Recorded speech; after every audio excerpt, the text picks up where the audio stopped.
नमस्कार दोस्तों, एक बार फिर से बहुत बहुत स्वागत है आप सभी का पीसीएस एकेडमी के यूट्यूब चैनल स्टडी ऑनलाइन में। दोस्तों, आज हम बात करने वाले हैं भारतीय संविधान के भाग 3 के बारे में। जैसा कि आप सभी को पता है, संविधान के भाग 3 में कुल 22 भाग है संविधान के। तो संविधान के भाग 3 में जो आर्टिकल 12 से 35 की बीच में हमारे दिए गए हैं भारत में मौलिक अधिकार, भारतीय संविधान में। तो जो मौलिक अधिकार है, असल में होता क्या है मौलिक अधिकार? मौलिक अधिकार मतलब बिल्कुल बेसिक अधिकार, जिसके बिना हम ये कह सकते हैं कि लोकतंत्र की जो कल्पना है वो नहीं हो सकती। तो ऐसे अधिकार किसी भी देश के नागरिकों के लिए, ऐसे अधिकार जो कि अति आवश्यक है लोकतंत्र की स्थापना के संबंध में, है ना। जैसे आप कहें स्वतंत्रता का अधिकार, समानता का अधिकार, शोषण के विरुद्ध अधिकार, या फिर हम कहें अगर कोई समस्या है किसी व्यक्ति को तो न्यायालय में जाने के अधिकार। तो ऐसे जो अधिकार दिए गए हैं भारतीय संविधान के अंतर्गत, उनको हम कहते हैं मूल अधिकार, या इसी को बोला जाता है फंडामेंटल राइट्स।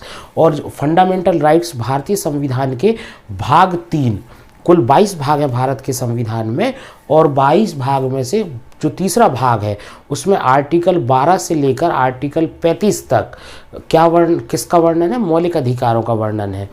तो ये मौलिक अधिकारों को हम जो वीडियो हमने बना रहे हैं इस पर, तो इस वीडियो में हम कुल 3 पार्ट में इसको पढ़ेंगे, क्योंकि प्रयास ये है कि जो सारे क्वेश्चन आते हैं मौलिक अधिकार से, हम उनको एक एक आर्टिकल पे विस्तृत चर्चा करें, है ना। ऐसा नहीं है, क्योंकि यहाँ से बहुत डिटेल में और डीपली और कॉन्सेप्चुअल क्वेश्चन भी कई बार पूछे गए एग्जाम में। तो हम कोशिश करेंगे कि एक एक आर्टिकल पे ही चर्चा कर लें, है ना। जैसे आर्टिकल 12, 13, 14, 15, 16 ऐसे लेके पूरे आर्टिकल हम आपको पढ़ा दें, 12 से लेके 35 तक। और बहुत इजी है, आपको केवल एक बार वीडियो देखेंगे, आपको इसके अलावा और कुछ पढ़ने की आवश्यकता नहीं होगी। मैं पूरा सफिशिएंट आपको इसमें बता दूंगा, ठीक है। तो चलिए चर्चा स्टार्ट करते हैं। तो भारतीय संविधान के भाग 3 को हम आज पढ़ेंगे। 12 अनुच्छेद, जैसा कि आप देख रहे हैं, अनुच्छेद 12 से 35 के बीच में। तो यहाँ पे दिए गया है मौलिक अधिकारों की। तो मौलिक अधिकार मैंने आपको बताया, किसी भी देश के नागरिकों के जो सबसे बेसिक अधिकार होते हैं वो कहलाते हैं मौलिक अधिकार, जो उनको मिलने ही चाहिए अगर लोकतंत्र की हम बात कर रहे हैं। तो भारत के अंदर ये मौलिक अधिकारों की बात कहाँ से आई, कहाँ से ये चर्चा प्रारंभ हुई? तो बच्चों, 1931 में कांग्रेस का अधिवेशन हुआ था। 1931 में कांग्रेस का अधिवेशन हुआ था कराची में। कांग्रेस का कराची अधिवेशन, जो भारतीय राष्ट्रीय कांग्रेस है उसका कराची में अधिवेशन हुआ था 1931 में। इस अधिवेशन की अध्यक्षता करी थी सरदार वल्लभ भाई पटेल ने। और इस अधिवेशन के दौरान पहली बार ऐसा हुआ था कि कांग्रेस ने अपने घोषणा पत्र में ब्रिटिश गवर्नमेंट से, अंग्रेजी सरकार से मूल अधिकारों की बात की थी कि भाई भारतीय नागरिकों को मूल अधिकार दिए जाने चाहिए। किसने की? भारतीय राष्ट्रीय कांग्रेस ने। तो आपसे यहाँ से प्रश्न बन सकता है कि पहली बार मौलिक अधिकारों की मांग कब की गई थी? तो 1931 के कराची अधिवेशन में अध्यक्ष थे सरदार वल्लभ भाई पटेल, और मांग की गई थी मौलिक अधिकारों की अंग्रेजी सरकार से, है ना। फिर भारतीय संविधान में इसको बनाया गया, और इन मौलिक अधिकारों का जो प्रारूप था वो बनाया था पंडित जवाहरलाल नेहरू ने, ठीक है ना। तो ये थोड़ा सा इसका इतिहास था। बाद में फिर आगे चल के जो है भारतीय संविधान में मौलिक अधिकारों को बढ़िया स्थान दिया गया भाग 3 में, आर्टिकल 12 से लेकर 35 के बीच में। तो चलिए आगे देखते हैं हमारे जो मूल संविधान है उसमें क्या प्रावधान किया गया। तो बच्चों, जब हम बात करते हैं भारतीय संविधान की, तो जब भारत का संविधान 1950 में लागू हुआ तो मूल संविधान में कुल 7 मौलिक अधिकार थे। 7, ये एक प्रश्न यहाँ से और क्लियर कर लें फिर आगे बढ़ते हैं। कुल 7 मौलिक अधिकार थे, जिनमें संपत्ति के अधिकार को हटा दिया गया, क्योंकि इससे बहुत सारी दिक्कतें हो रही थी। मैं उसको बताऊंगा कैसे। तो संपत्ति के मौलिक अधिकारों जो था उसको हटा दिया गया। तो वर्तमान में अगर हम बात करते हैं मौलिक अधिकारों की, तो वर्तमान में मौलिक अधिकारों की संख्या है 6। अब ये 6 मौलिक अधिकार कौन कौन से हैं, क्या इनका महत्व है, इनके बारे में हम चर्चा करेंगे। पहले हम ये जान लें कि भारतीय संविधान में मौलिक अधिकारों के बारे में क्या कहा गया है। तो अगर हम देखें मौलिक अधिकार, जैसे मैंने आपको बताया कि फंडामेंटल राइट्स है या फंडामेंटल ज़रूरत है किसी भी लोकतांत्रिक देश के नागरिकों की, तो जो भारतीय संविधान में मौलिक अधिकार वर्णित हैं उनको कहा गया है, या भाग 16 को कहा गया है मौलिक अधिकारों का जन्मदाता, और ये भारतीय लोकतंत्र का संस्थापक भी कहे जाते हैं भाई, क्योंकि मौलिक अधिकार ही भारत के नागरिकों को बेसिक अधिकार दिए जा रहे हैं, है ना, बिल्कुल जो जरूरी है, सबसे ज़्यादा जरूरी है वो अधिकार दिए जा रहे हैं, मौलिक अधिकार अनुच्छेद 12 से 35 के बीच। अब हम इसमें देखें कि जो 7 मौलिक अधिकारों में से जो एक मौलिक अधिकार, संपत्ति का मौलिक अधिकार हटाया गया था, वो हटाया गया था संविधान संशोधन। चूंकि मौलिक अधिकार है तो संविधान में संशोधन करके ही इसको हटाया जा सकता है, क्योंकि ये संविधान का पार्ट है। तो 44वां संविधान संशोधन हुआ था 1978 में, और इसमें संपत्ति के अधिकार को हटा दिया गया था, संविधान से नहीं हटाया गया था। संपत्ति के अधिकार 2 जगह वर्णित थे, आर्टिकल 31 और आर्टिकल 19 का या 19F जिसको बोलते हैं, 19 का, यहाँ पे संपत्ति का अधिकार वर्णित था, जिसको हटाकर 300A में रख दिया गया और उसको कानूनी अधिकार के तहत बना दिया गया। तो हमें ये अनुच्छेद याद रखना है, 44वां संविधान संशोधन 1978, इसको हमें अच्छे से याद रखना है। इस पर क्या हुआ था, संपत्ति के अधिकार को हटा के कानूनी अधिकार बना दिया गया और पहुंचा दिया गया कहाँ, 300A में। कहाँ कहाँ वर्णित थे, आर्टिकल 31 में, आर्टिकल 31 और आर्टिकल 19 का में जो था वो क्या वर्णित था, संपत्ति का अधिकार। चलिए आगे अब हम देखते हैं, मूल हम अधिकारों पे आते हैं, मौलिक अधिकारों पे। तो आज हम पढ़ेंगे शोषण के विरुद्ध अधिकार, और बेसिक तो हमने पढ़ लिया है मौलिक अधिकारों का, और समानता का अधिकार। तो पहले देखते हैं, सबसे पहले इसमें आते हैं हम कि चर्चा कर लें 6 कौन कौन से मौलिक अधिकार हैं। तो 6 मौलिक अधिकार है। सबसे पहले इनको आप स्क्रीनशॉट ले लीजिए और हो सकता है तो नोट कर लीजिए इसको। तो सबसे पहले हम देखें अनुच्छेद 14 से 18 तक। अनुच्छेद आर्टिकल 14 से 18 के बीच में हमें क्या मिलेंगे, समानता का या समता का अधिकार, समानता का अधिकार। अभी मैं चर्चा कर रहा हूँ इन पर विस्तृत। समानता का अधिकार आर्टिकल 14 से 18 के बीच हमें मिलेंगे समानता के अधिकार। अभी अपन पूरे एक एक आर्टिकल पढ़ेंगे, 14, 15, 16, 17, 18 तक, ठीक है। इसके बाद हमें 18 से लेकर आर्टिकल 22 तक मिलता है। आर्टिकल 19 से लेकर आर्टिकल 18 तो यहाँ हो गया, आर्टिकल 19 से लेकर आर्टिकल 22 तक हमें मिलता है स्वतंत्रता का अधिकार। स्वतंत्रता का अधिकार मतलब आर्टिकल 19 से लेकर 22 तक किस मौलिक अधिकारों की बात की गई है, स्वतंत्रता के प्रति जो मौलिक अधिकार दिए गए उनकी बात की गई है। उन आर्टिकल 19, आर्टिकल 20, आर्टिकल 21 और आर्टिकल 22, ठीक है। अब इसके बाद जो तीसरा मौलिक अधिकार है वो है शोषण के विरुद्ध अधिकार। शोषण के विरुद्ध अधिकार, तो शोषण के विरुद्ध जो अधिकार है वो हमें मिलता है आर्टिकल 23 से 24। केवल 2 आर्टिकल में आ जाता है, आर्टिकल 23 से आर्टिकल 24 शोषण के विरुद्ध अधिकार। फिर इसके बाद आर्टिकल 25 से 28 हमें मिलेगा धार्मिक स्वतंत्रता का अधिकार। आर्टिकल 25 से 28, आर्टिकल 25 से 28 धार्मिक स्वतंत्रता, इसमें धार्मिक स्वतंत्रता का अधिकार मतलब कैसे धार्मिक स्वतंत्रता भारतीय नागरिकों को, क्योंकि भारत एक धर्मनिरपेक्ष राज्य है, तो कैसे धार्मिक स्वतंत्रता दी गई इसमें वर्णित है। फिर उसके बाद हम अगर चर्चा करें तो 5वें नंबर पे जो आता है वो आता है संस्कृति और शिक्षा संबंधी अधिकार।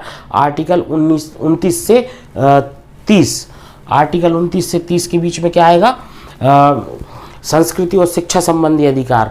नागरिकों को जो शिक्षा और संस्कृति के मानने के लिए जो अधिकार है, शिक्षा ग्रहण करने के लिए बातें की गई हैं, वो कहाँ मिलेगा हमें, आर्टिकल 29-30 शिक्षा संस्कृति के संबंध में मौलिक अधिकार। फिर अगर हम बात करें 6वां मौलिक अधिकार क्या है, संवैधानिक उपचारों का अधिकार। ये बहुत महत्वपूर्ण है, इसको हम पढ़ेंगे। आर्टिकल 31 जो है उसमें चला गया आपका आर्टिकल 31 कहाँ गया, जो संपत्ति का अधिकार था उसको डिलीट कर दिया गया था, मैंने बता दिया आपको, और कानूनी अधिकार में पहुंचा दिया गया 44वें संविधान संशोधन से। तो 32वां अनुच्छेद 32 क्या है, संवैधानिक उपचारों का अधिकार। संवैधानिक उपचारों का अधिकार है, यदि आपके मौलिक अधिकार लागू नहीं हो रहे हैं तो आप क्या करोगे फिर, तो उसके संबंध में दिए गए हैं संवैधानिक उपचारों का अधिकार, कि कैसे आप न्यायालयीय प्रक्रिया का लाभ उठा सकते हो, संवैधानिक उपचारों का अधिकार। तो ये कुल 6 मौलिक अधिकार हैं। 7वां जो संपत्ति का था वो 44वें संविधान संशोधन 1978 के द्वारा संविधान के मौलिक अधिकारों से हटाकर कानूनी अधिकार आर्टिकल 301 के तहत रख दिए गए हैं। ठीक है, उनके बारे में अलग से चर्चा करेंगे। अब देखते हैं, हम एक क्रम वाइज क्रम देखते हैं। आज हम इस वीडियो में हम ये 2 अधिकारों को पढ़ेंगे और अगले वीडियो में बाकी अधिकारों को अगले वीडियो में पढ़ेंगे। ठीक है ना। तो चलिए हम शुरू के 2 जो मौलिक अधिकार उनके बारे में देखते हैं। सबसे पहले हम देखेंगे समानता का अधिकार, अनुच्छेद 14 से अनुच्छेद 18 के बीच में। अनुच्छेद 14 से अनुच्छेद 18 के बीच में समानता का अधिकार है। अब हम अगर समानता की बात करें तो कितने प्रकार की समानता का उल्लेख किया गया है? कितने प्रकार की समानता का उल्लेख किया गया? 5 प्रकार की समानता। कौन कौन सी समानता है यहाँ पे? जैसे हम आपसे कहें कि किस प्रकार की संविधान में समानता या समता की बात की जाती है, तो समानता जो है ये मौलिक अधिकार को भीमराव अंबेडकर ने विशेषकर संविधान में रखने की मांग की थी और इसका बहुत विस्तृत चर्चा उन्होंने भारतीय संविधान सभा के अंदर की थी। क्योंकि और आप देखते हैं जो समता दिवस है वो उनकी जयंती पर मनाया जाता है, आने वाला 14 अप्रैल को BR अम्बेडकर की, जिनको भारत का संविधान का निर्माता भी कहा जाता है। तो सबसे पहले हम देखें अनुच्छेद 14। अनुच्छेद 14 कहता है कि विधि के समक्ष समानता। आर्टिकल 14 क्या कहता है? अनुच्छेद 14 या आर्टिकल 14 कहता है विधि के समक्ष समानता। विधि के समक्ष समानता। आर्टिकल 14 कहता है विधि के समक्ष समानता, मतलब कोई भी व्यक्ति हो, भारत का नागरिक होगा, उसके लिए एक समान कानून का निर्माण किया जाएगा, है ना। चाहे कोई भी हो, जैसे आपने देखा होगा कि कितनी बड़ी बड़ी हस्तियां हों, है ना, सबको सजा होती है। अगर उन्होंने कुछ गलत काम किया है तो उनको विधि या कानून के समक्ष एक समान माना जाता है। फॉर एग्जाम्पल आपने कि संजय दत्त का, है ना, एक बड़ी पर्सनालिटी थे, जेल होकर आए। या फिर हम बात करें सलमान खान का, तो वो भी जेल होकर आए। आसाराम एक बड़े संत थे, उनको भी जेल जाना पड़ा। तो ऐसे कोई भी कितने भी बड़े ओहदे पे क्यों ना रहा हो, उसको कानून के समक्ष समान माना जाता है। मतलब कोई भी अगर वो अपराध करेगा तो उसको कानून के समक्ष समान माना जाता है। हाँ, हो सकता है कुछ प्रावधानों में भी आगे पढ़ेंगे अपन, विशेष अधिकार हैं तो उनके बारे में अलग से पढ़ेंगे। जैसे कि कुछ सदस्य, जैसे संसद के सदस्यों को, है ना, कुछ प्रावधान में छूट मिलती है तो उनके बारे में अलग से पढ़ेंगे। मगर कानून के समक्ष समानता जो है, अगर कोई अपराध किसी पे चलता है तो उस पर मुकदमा चलता है तो उसको वही सज़ा मिलेगी जो एक आम नागरिक को मिलेगी या कोई बहुत बड़े सम्मानीय व्यक्ति को मिलेगी। कानून के समक्ष सभी समानता है। आर्टिकल 14 विधि के समक्ष समानता। तो यहाँ आपसे प्रश्न कैसा आ सकता है कि विधि के समक्ष समानता किस अनुच्छेद में वर्णित है ना। आपको एक तो ये पता होना चाहिए कि समानता का अधिकार अनुच्छेद 14 से 18 तक।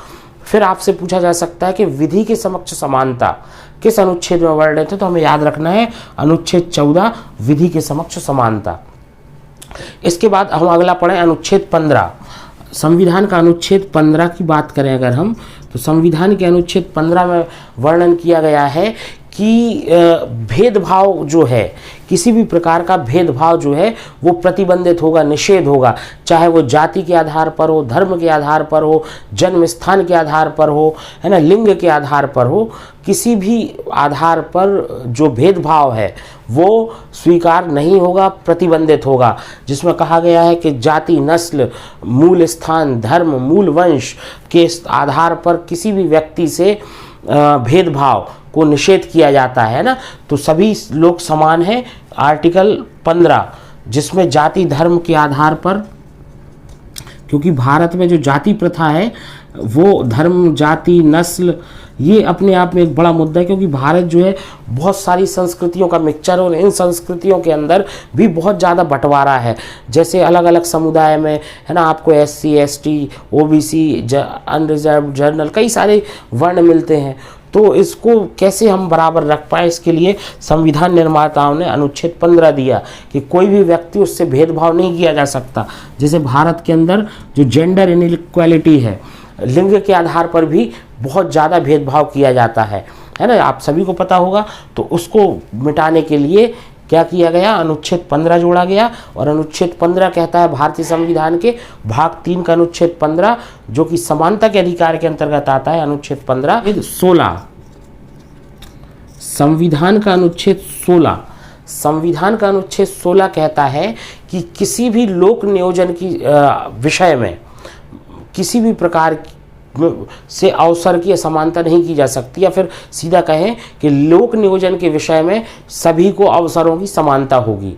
मतलब जब लोक नियोजन का मतलब होता है कि भर्ती, किसी भी प्रकार की भर्ती, किसी कार्य में किसी को लगाना, तो किसी भी प्रकार से लोक नियोजन के संबंध में जो है सभी लोग समान माने जाएंगे, ऐसा कहा गया। क्योंकि भारत में जो देखा गया कि अलग अलग वर्णों के कारण जैसे एक छुआछूत की बड़ी समस्या है ना, या फिर कहें कि जो व्यवसाय है वो वर्ण क्रम के आधार पर व्यवसाय किया जाता है भारत में, तो इस पे बड़ी ज़्यादा भिन्नता भारत में देखी जाती है। तो किसी भी तरीके का भारतीय नागरिकों के बीच भेदभाव, मनमुटाव ना रहे, इसके लिए दिया गया अनुच्छेद 16 कि अगर कोई भी व्यक्ति है वो कोई भी काम कर सकता है ना। ऐसा नहीं किया जा सकता कि कोई व्यक्ति जो है वो अलग है, किसी काम के लिए उपयुक्त नहीं है।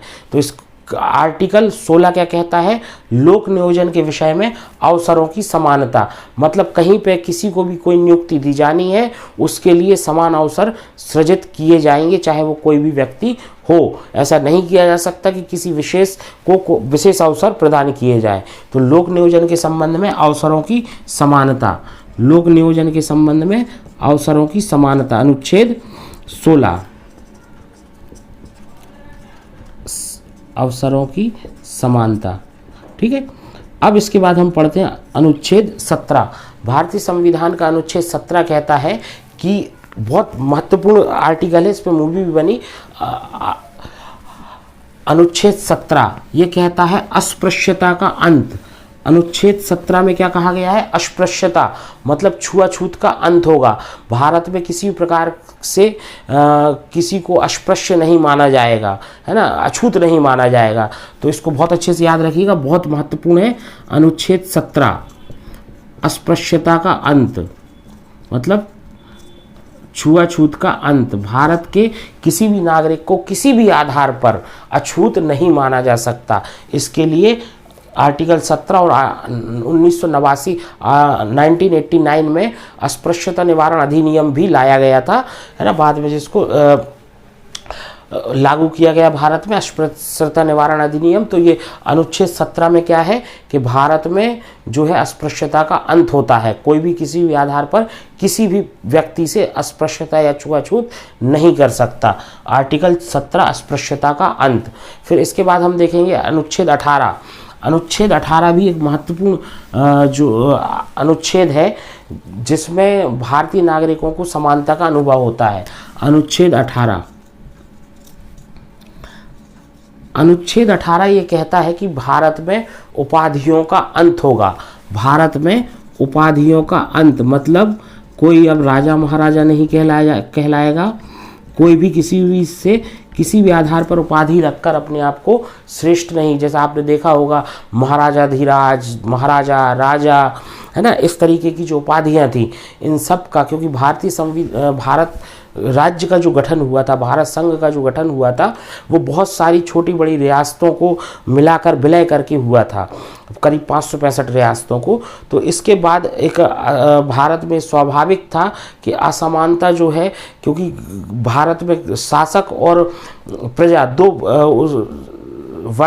मतलब दो समुदाय थे। अगर हम इसको समुदाय के तौर पे देखें, शासक और प्रजा, तो शासक वर्ग जो था वो मजबूत था, तो उसको समान करने के लिए अनुच्छेद 18 भारत के अंदर समस्त उपाधियों का अंत कर दिया गया।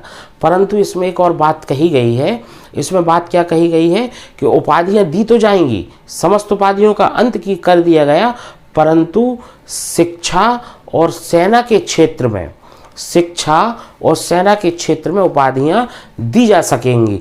और अगर कोई व्यक्ति भारत के बाहर कहीं उपाधि धारण करेगा तो उसको भारत के राष्ट्रपति से अनुमति लेनी पड़ेगी। फॉर एग्जाम्पल जैसे नरेंद्र मोदी जी गए सऊदी अरेबिया, वहाँ से उन्होंने उपाधि धारण की, तो एक औपचारिक लेटर बनेगा कहाँ से, राष्ट्रपति के यहाँ से। वो उनसे पूछेंगे कि भाई हम ये उपाधि धारण कर रहे हैं, गॉड ऑफ ऑनर ले रहे हैं, तो क्या आपकी अनुमति है? तो राष्ट्रपति जी अगर उसको परमिट कर देंगे तो वो उपाधि को धारण कर लेंगे, है ना। मगर भारत के अंदर भारत की सरकार किसी भी प्रकार की उपाधि नहीं देगी। सिर्फ किस क्षेत्र में दे सकती है? सेना और शिक्षा के क्षेत्र में। तो यहाँ से आपसे एक प्रश्न भी बन सकता है, जैसे आपने देखा होगा कहीं बोला जाता है भारत रत्न लता मंगेशकर, है ना, भारत रत्न सचिन तेंदुलकर। तो भारत रत्न जो है पद्म भूषण, पद्म विभूषण, पद्मश्री, है ना, या फिर आपके महावीर चक्र, वीर चक्र, अशोक चक्र, तो ये जो सेना के क्षेत्र में दिए जाने वाले पुरस्कार हैं, या फिर भारत रत्न है और पद्म पुरस्कार जो हैं, या फिर डॉक्टरेट, जैसे आपने देखा होगा शिक्षा के क्षेत्र में दिया जाता है डॉक्टर की उपाधि, एडवोकेट की उपाधि, इंजीनियर की उपाधि, तो ये अलाउ है। और अगर आपसे पूछ लिया जाए कि भारत में जो उपाधियां मिलती हैं, परमवीर चक्र, ये जो भी उपाधियां हैं, सेना की उपाधियां हैं, पद्म पुरस्कार हैं, या फिर शिक्षा के क्षेत्र की उपाधियां हैं, वे किस अनुच्छेद के तहत दी जाती हैं? तो अनुच्छेद 18 के तहत दी जाती हैं। और इसी अनुच्छेद में उपाधियों का अंत भी किया गया है, तो इसको हमें अच्छे से ध्यान रखना है। तो बच्चों ये खत्म हुआ आपका अनुच्छेद 12 से 18 जो कि समानता का अधिकार था। इसके बाद जो अगला आता है वो आता है अनुच्छेद 19 से 19 को हम पढ़ेंगे। अनुच्छेद 19, जैसे कि अगर आप देखेंगे, मैंने आपको क्या बताया, भारतीय संविधान के भाग 3 में अनुच्छेद 12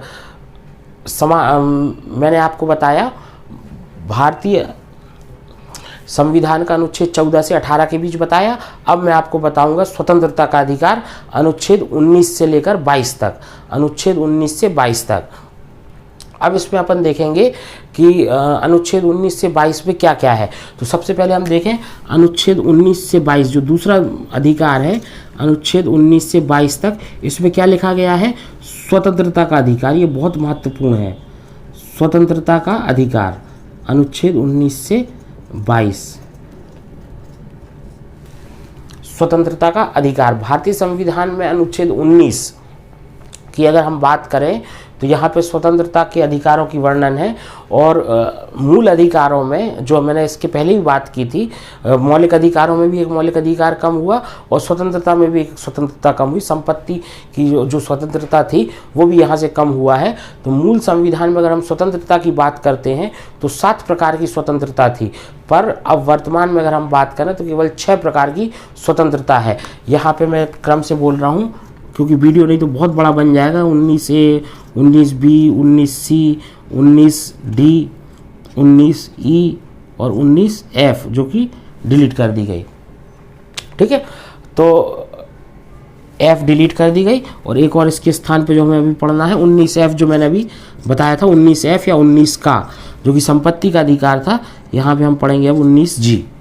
ठीक है, तो यहाँ पे देखिएगा अनुच्छेद 19A कहता है बोलने की स्वतंत्रता, मतलब आप अपना वक्तव्य दे सकते हो, है ना। तो ये क्या है? बोलने की स्वतंत्रता, अनुच्छेद 19A। यहाँ पे हमें एक बात याद रखनी है, जो भारत में प्रेस की स्वतंत्रता है 19A के तहत ही दी जाती है। भारत में प्रेस को जो स्वतंत्रता मिली है, बोलने की स्वतंत्रता जो है वो 19A के तहत दी जाती है।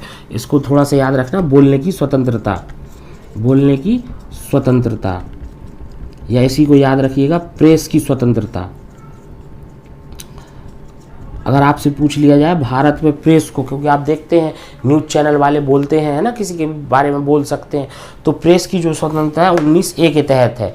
इसके बाद अगर 19B की हम बात करें तो 19B की बात क्या है कि बिना हथियारों के शांतिपूर्वक इकट्ठे होकर और सभा करने की स्वतंत्रता, मतलब आप बिना आक्रामक नहीं होना चाहिए, आपका आंदोलन जो है वो आक्रामक नहीं होना चाहिए, हथियार नहीं होने चाहिए, और आप एक शांतिपूर्वक सभा का आयोजन कर सकते हो। जैसे कि अगर हम देखें कि किसान जो आंदोलन है ना, या कई जो आंदोलन होते हैं वो किस आधार आर्टिकल के तहत हो सकते हैं, 19B के तहत हो सकते हैं, मतलब शांतिपूर्वक बिना हथियारों के एकत्रित होने और सभा करने का अधिकार या सभा करने की स्वतंत्रता, आर्टिकल 19B।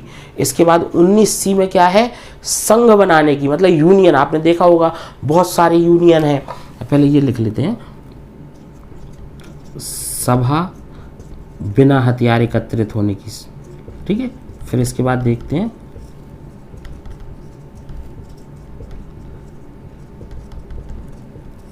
19C में क्या है, संघ बनाने की स्वतंत्रता। जैसे आपने देखा होगा बहुत सारे संघ भारत में काम करते हैं और एक दबाव समूह के रूप में ये संघ जनरली हम देखते हैं काम करते हैं, दबाव समूह जो कि सरकार पर अपने हितों के लिए प्रेशर डालते हैं, उनको कहते हैं दबाव समूह। और मैक्सिमम जो संघ हैं वो इसी प्रकार का काम करते हैं। जैसे हम बात करें किसान यूनियन या किसान संघ की, तो किसान संघ क्या है, आर्टिकल 19C के तहत उसे संघ बनाने की जो परमिशन मिलती है कि वो अपना यूनियन बना सकते हैं, कर्मचारी संघ बना लेते हैं, अपना यूनियन बना लेते हैं और अपनी मांगों को सरकार के समक्ष रखते हैं, आवश्यकता पड़ने पर आंदोलन भी करते हैं। मतलब स्वतंत्रता का जो अधिकार है उसी के तहत हमें भारतीय संविधान में अपना संघ बनाने की अनुमति मिल रही है, उसी के तहत हमें क्या मिल रहा है कि हम आंदोलन भी कर सकते हैं, एकत्रित हो सकते हैं, सभा कर सकते हैं, इस तरीके की स्वतंत्रता हमें मिल रही है आर्टिकल 19C या हम कहें आर्टिकल 19 में। तो संघ बनाने की स्वतंत्रता कहाँ है, 19C में। तो यहाँ से प्रश्न भी आ सकता है कि दबाव समूह बनाने की स्वतंत्रता कहाँ से प्राप्त होती है, तो अनुच्छेद 19C से, ठीक है। दबाव समूह से क्वेश्चन आ चुका है कई बार एग्जाम में। फिर हम बात करेंगे 19D।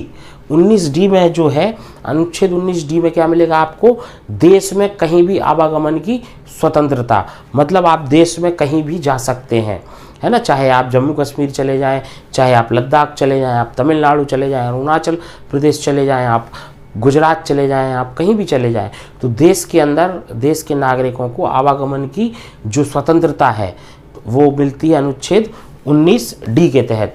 आवागमन की स्वतंत्रता, देश में आवागमन की स्वतंत्रता, विदेश में नहीं मिलती, वीजा चाहिए पड़ता, विशेष परमिशन लेनी पड़ती है। देश में आवागमन की स्वतंत्रता। अब अगर हम बात करें अनुच्छेद 19E की, तो अनुच्छेद 19E में है देश के किसी भी क्षेत्र में, ये बहुत इंपॉर्टेंट है, इस बार आप याद रखिएगा अनुच्छेद 19E, इसको बहुत अच्छे से याद रखिएगा क्योंकि यहाँ पे अब परिवर्तन हो गया है। अनुच्छेद 19E कहता है कि देश के किसी भी क्षेत्र में निवास करने और बसने की स्वतंत्रता। तो आप समझ गए होंगे अनुच्छेद 19E क्यों महत्वपूर्ण है। अगर हम बात करें जम्मू कश्मीर राज्य पुनर्गठन अधिनियम 2019 की, तो जब जम्मू कश्मीर राज्य पुनर्गठन अधिनियम 2019 लागू हुआ तो ये अनुच्छेद 19E में जो एक अपवाद था जम्मू कश्मीर, वो पूर्ण रूप से हट गया। मतलब जैसे सबसे पहले तो आप ये देखें कि अनुच्छेद 19E क्या कहता है, अनुच्छेद 19E कहता है कि देश में आप कहीं भी निवास कर सकते हो और कहीं भी बस सकते हो, मतलब वहाँ के निवासी बन सकते हो। तो जम्मू कश्मीर जो राज्य था भारत का, उसको कुछ विशेष अधिकार दिए गए थे और विशेष अधिकार के तहत जो भारत के अन्य नागरिक थे उनको जम्मू कश्मीर में निवास करने की और बसने की स्वतंत्रता प्राप्त नहीं थी। कब तक नहीं थी, 2019 तक। जब 2019 में जम्मू कश्मीर राज्य पुनर्गठन अधिनियम आया, जम्मू कश्मीर राज्य पुनर्गठन अधिनियम आया और इस पुनर्गठन अधिनियम के लागू होते ही जम्मू कश्मीर जो राज्य है उसको 2 केंद्र शासित प्रदेशों में बांट दिया गया, जम्मू कश्मीर और लद्दाख। और इन 2 केंद्र शासित प्रदेशों की अगर हम बात करें तो अब इन 2 केंद्र शासित प्रदेशों से आर्टिकल 35A, आर्टिकल 370 हट चुका है और जो विशेष प्रावधान वाला राज्य था अब वो जम्मू कश्मीर बन गए हैं, जम्मू कश्मीर और लद्दाख केंद्र शासित प्रदेश। तो जहां अपवाद माना जाता था 19E को जम्मू कश्मीर राज्य के संदर्भ में, अब 19E जो है वो पूरे भारत पर एक समान लागू होता है। मतलब भारत का कोई भी व्यक्ति भारत के किसी भी हिस्से में जो है वो निवास कर सकता है और बस सकता है। इसके पहले ये जम्मू कश्मीर में नहीं था, मतलब जम्मू कश्मीर में जो था थोड़ी सी पाबंदियां थी, मगर अब ये जम्मू कश्मीर जो है भारत का केंद्र शासित प्रदेश बन गया है और लद्दाख बन गया है। तो अब 19E जो है वो पूरी तरीके से अपवाद से मुक्त हो गया है। इसको बहुत अच्छे से याद रखिएगा, एग्जाम में आ सकता है ये।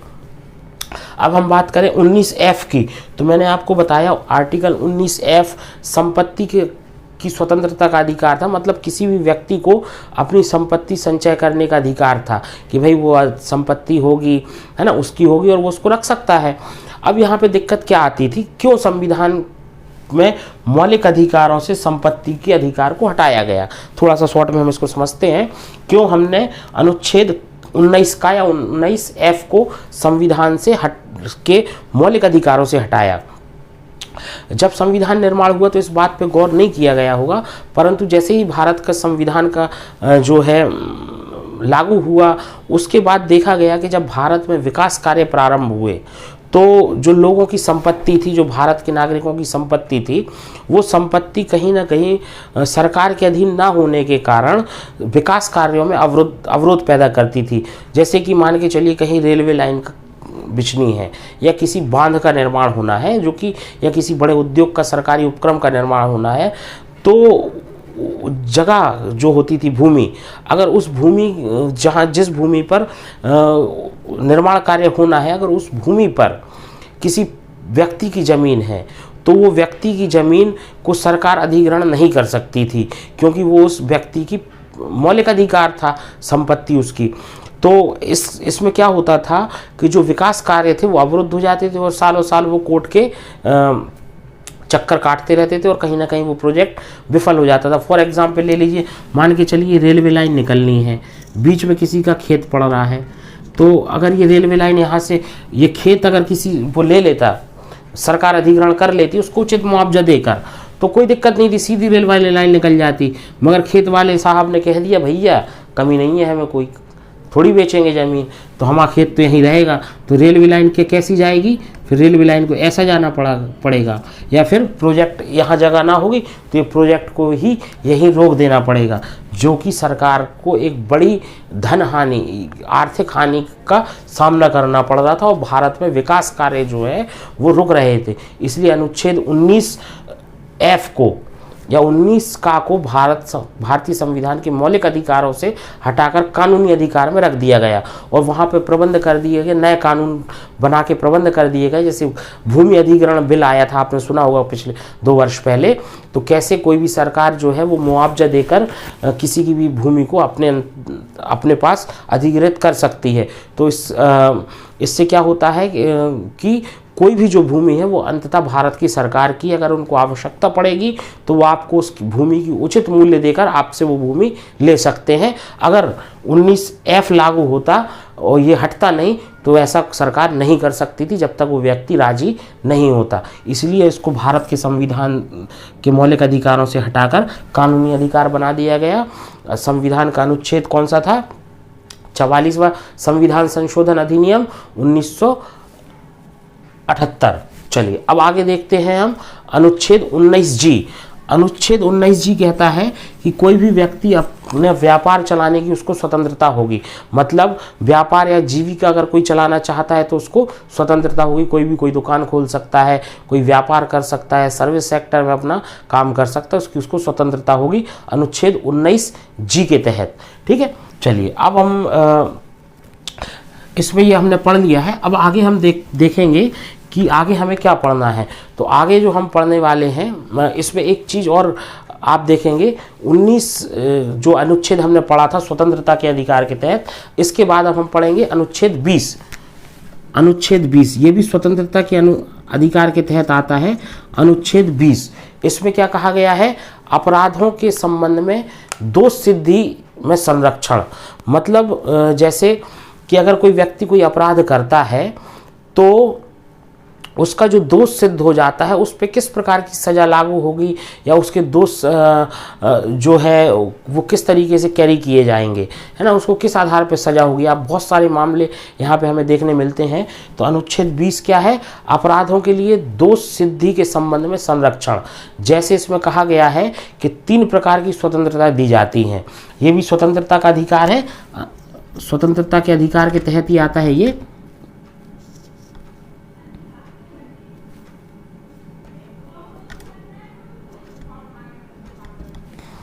भी स्वतंत्रता के अधिकार के तहत ही आता है, अनुच्छेद 20। और अनुच्छेद 20 में क्या किया गया, अपराधों के प्रति दोष सिद्धि के संदर्भ में संरक्षण की बात की गई है। तो इसमें 3 प्रकार की स्वतंत्रता का वर्णन है। जैसे किसी भी व्यक्ति को एक अपराध के लिए एक ही बार सज़ा मिलेगी, मतलब जैसे कोई व्यक्ति ने मर्डर किया है, वो एक बार अपने अपराध उसको कोर्ट ने सज़ा सुना दी और वो सज़ा को पूरा कर लेगा, तो उसको एक अपराध के लिए एक ही बार सज़ा मिलेगी। ऐसा नहीं होगा फिर से उस पर मुकदमा चल जाए और फिर से सज़ा मिल जाए, मतलब एक अपराध पे एक ही बार उसको सज़ा प्राप्त होगी। ये है स्वतंत्रता का अधिकार, अनुच्छेद 20 में पहला पॉइंट।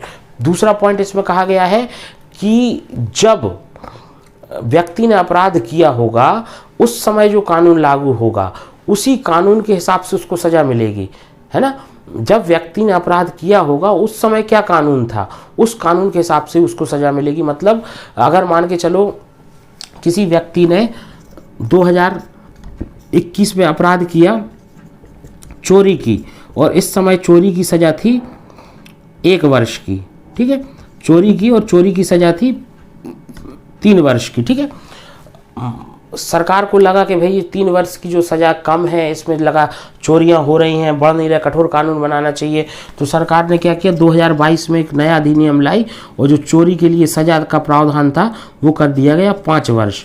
अब अगर किसी व्यक्ति ने 2021 में चोरी की थी और उसका केस 2022 तक भले चलता रहा हो, नया कानून आ जाए, परंतु उसको जब सज़ा मिलेगी तो इसी कानून के हिसाब से मिलेगी 2021, क्योंकि उसका अपराध कब का था, 2021 का। मतलब जिस समय वो अपराध करेगा उसी समय उसी के हिसाब से उसको सज़ा मिलेगी। इसमें तीसरा पॉइंट क्या है कि कोई भी व्यक्ति को किसी भी न्यायालय में अपने स्वयं के विरुद्ध गवाही देने के लिए बाध्य नहीं किया जा सकता।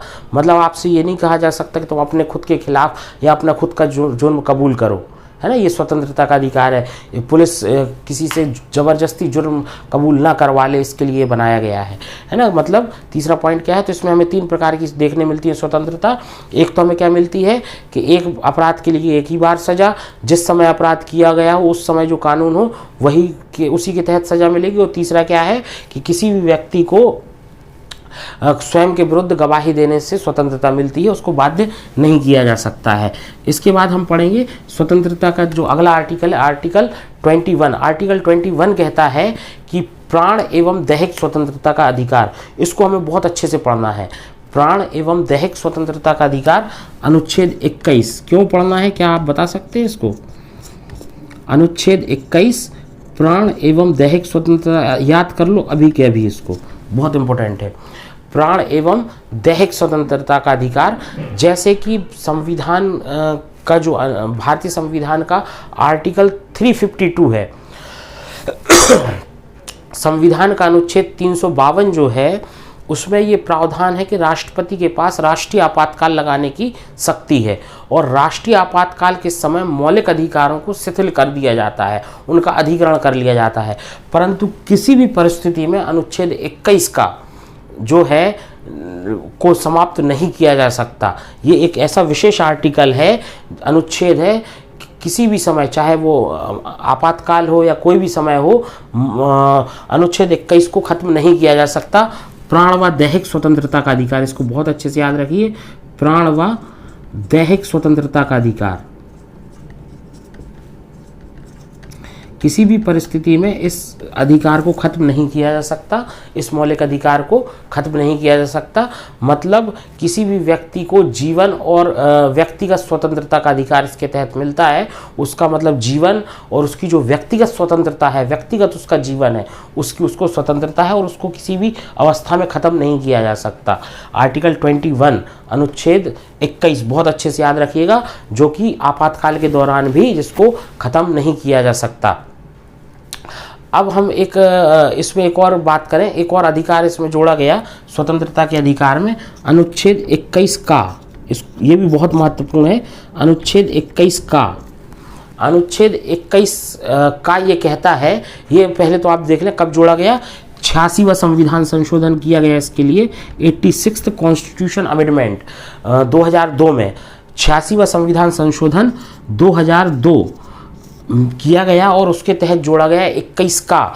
और इसमें व्यवस्था की गई कि जो राज्य है, मतलब केंद्र, राज्य मतलब संघ सरकार की बात की जा रही है या प्रशासक की बात की जा रही है, जो राज्य है वो 0 से 14 वर्ष की जो आयु के बच्चे हैं उनको ऐसी व्यवस्था की जाए कि उनको निःशुल्क और अनिवार्य शिक्षा उपलब्ध हो सके।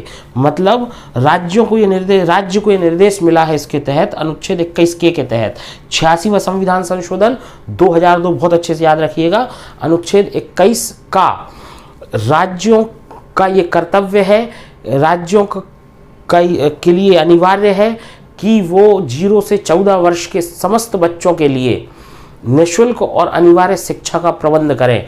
मतलब जो बच्चे होंगे 0 से 14 वर्ष के लिए, 14 वर्ष के, उनके लिए निःशुल्क और अनिवार्य शिक्षा का प्रावधान करने की सरकार की जवाबदारी, अनुच्छेद 21 का 86वां संविधान संशोधन 2002। इसके बाद हम देखें अनुच्छेद 22। अनुच्छेद 22 भी स्वतंत्रता के तहत आता है। अनुच्छेद 22 भी स्वतंत्रता के तहत आता है और इसमें कुछ दशाओं में गिरफ्तारी में संरक्षण दिया जाता है। कुछ दशाओं में गिरफ्तारी, कुछ दशाओं में गिरफ्तारी और निरोध में संरक्षण, मतलब गिरफ्तारी और निरोध में संरक्षण।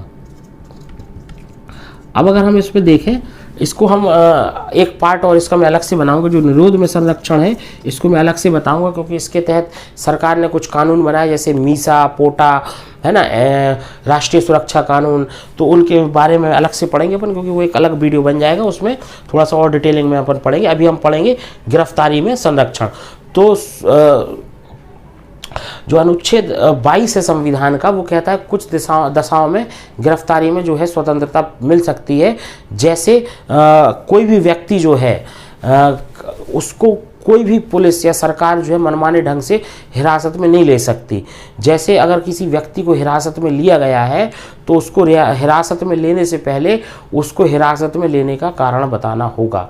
बिना कारण बताए किसी भी व्यक्ति को हिरासत में पुलिस नहीं ले सकती, ये अपन को याद रखना है। ये हमारा मौलिक अधिकार है। अगर आपको अगर कोई पुलिस पकड़ती है या कुछ करती है तो पुलिस से आपका ये जानने का अधिकार है कि आपको किस अपराध के लिए गिरफ्तार किया जा रहा है ना। बिना कारण बताए किसी भी व्यक्ति को हिरासत में नहीं लिया जा सकता। और इसके बाद दूसरा जो इसका पॉइंट है वो क्या है कि अगर किसी व्यक्ति को हिरासत में लिया गया है कारण बता के, पहले तो बिना कारण बताए ले नहीं सकते, किसी भी व्यक्ति को हिरासत में लिया गया है कारण बता के, तो उसे 24 घंटे के अंदर किसी न्यायाधीश के समक्ष प्रस्तुत करना होगा और पूरा मामला रखना होगा। फिर न्यायाधीश उस पर कार्रवाई करेगा। अगर वो जमानत देगा तो उस व्यक्ति को जमानत मिल जाएगी, और रिमांड पे भेजेगा तो वो उसको जेल भेज दिया जाएगा। तो 24 घंटे के अंदर अगर न्यायाधीश के समक्ष प्रस्तुत नहीं किया तो पुलिस वालों को उसको छोड़ना पड़ेगा, अन्यथा मौलिक अधिकारों का उल्लंघन होगा, जिसके अगर उल्लंघन होता है तो सुप्रीम कोर्ट इसमें रिट जारी करता है। वो बहुत महत्वपूर्ण चीज़ है, उसको अपन अगले आर्टिकल्स में पढ़ेंगे, संवैधानिक उपचारों के अधिकार में। अब इसके बाद देखते हैं तीसरा जो पॉइंट है कि कोई भी व्यक्ति जिसको गिरफ्तार किया गया है उसको अपने पसंद के वकील से सलाह लेने की परमिशन होगी। मतलब वो चाहेगा तो अपने पसंद के वकील से जो है वो सलाह ले सकता है। तो आज इस वीडियो में मैं केवल इतना ही बता रहा हूँ, आगे मैं इसको अभी कंटिन्यू करूँगा दूसरे वीडियो में, क्योंकि ये बहुत ज़्यादा लंबा वीडियो बन जाएगा। मेरा प्रयास है कि एक एक अनुच्छेद को आपको पूरा बता दूँ, जिससे जो मौलिक अधिकार का जो पार्ट है आपके प्री और मेंस एग्ज़ाम के लिए बहुत महत्वपूर्ण है। और वन लाइनर एग्ज़ाम हो चाहे मेंस आपको लिखना हो तो उसके लिए मैं पूरा बता रहा हूँ, तो आप उसमें बहुत अच्छे से परफॉर्म कर सकते हैं। अगर आपको वीडियो अच्छा लगता है तो आप वीडियो को लाइक करें और चैनल को सब्सक्राइब करें और हमारे साथ बने रहें। ऐसे ही महत्वपूर्ण वीडियो पे हम लगातार चर्चा करने वाले हैं। धन्यवाद।